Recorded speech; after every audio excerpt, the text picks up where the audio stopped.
Bacaan dari Surat Rasul Paulus kepada jemaat di Roma. Saudara-saudara, janganlah dosa berkuasa lagi di dalam tubuhmu yang fana, supaya kalian tidak lagi menuruti keinginannya. Janganlah kalian menyerahkan anggota-anggota tubuhmu kepada dosa untuk dipakai sebagai senjata kelaliman. Tetapi serahkanlah dirimu kepada Allah sebagai orang-orang yang dahulu mati, tetapi sekarang hidup. Serahkanlah anggota-anggota tubuhmu kepada Allah untuk dijadikan senjata-senjata kebenaran.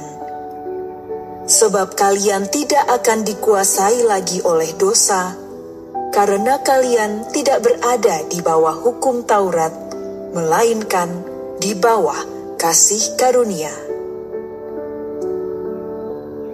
Jadi bagaimana? Apakah kita berbuat dosa karena tidak berada di bawah hukum Taurat, tetapi di bawah kasih karunia? Sekali-kali tidak.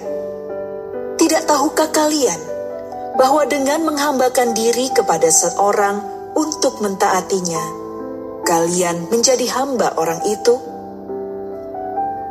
Bahwa kalian harus mentaati dia, baik dalam dosa yang memimpin kalian kepada kematian, maupun dalam ketaatan yang memimpin kalian kepada kebenaran.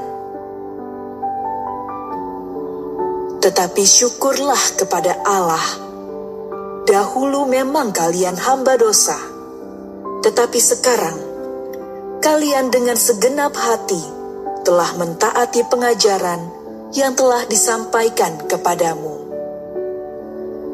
Kalian telah dimerdekakan dari dosa dan menjadi hamba kebenaran. Demikianlah sabda Tuhan.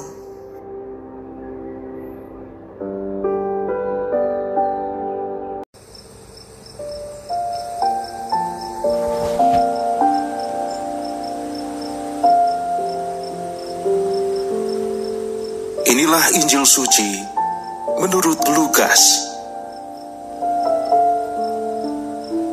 Pada suatu ketika, berkatalah Yesus kepada murid-muridnya, "Camkanlah ini baik-baik.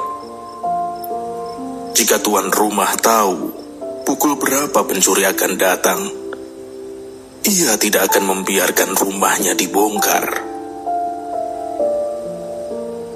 Hendaklah kalian juga siap sedia, karena Anak Manusia akan datang pada saat yang tak kalian sangka-sangka." Petrus bertanya, "Tuhan, kami sajakah yang Engkau maksudkan dengan perumpamaan ini, ataukah juga untuk semua orang?" Tuhan menjawab, "Siapakah pengurus rumah yang setia dan bijaksana, yang akan diangkat oleh tuannya menjadi kepala atas semua hambanya, untuk membagikan makanan kepada mereka pada waktunya? Berbahagialah hamba yang didapati tuannya sedang melakukan tugasnya ketika tuan itu datang. Aku berkata kepadamu, sungguh, tuan itu akan mengangkat dia menjadi pengawas segala miliknya. Tetapi jika hamba itu jahat dan berkata dalam hatinya, tuanku tidak datang-datang, lalu ia mulai memukuli hamba-hamba lain, pria maupun wanita, dan makan, minum, serta mabuk, maka tuannya akan datang pada hari yang tidak disangka-sangkanya, dan pada saat yang tidak diketahuinya, dan tuan itu akan membunuh dia, serta membuat dia senasib dengan orang-orang yang tidak setia. hamba yang tahu akan kehendak tuannya, tetapi tidak mengadakan persiapan atau tidak melakukan apa yang dikehendaki tuannya, ia akan menerima banyak pukulan.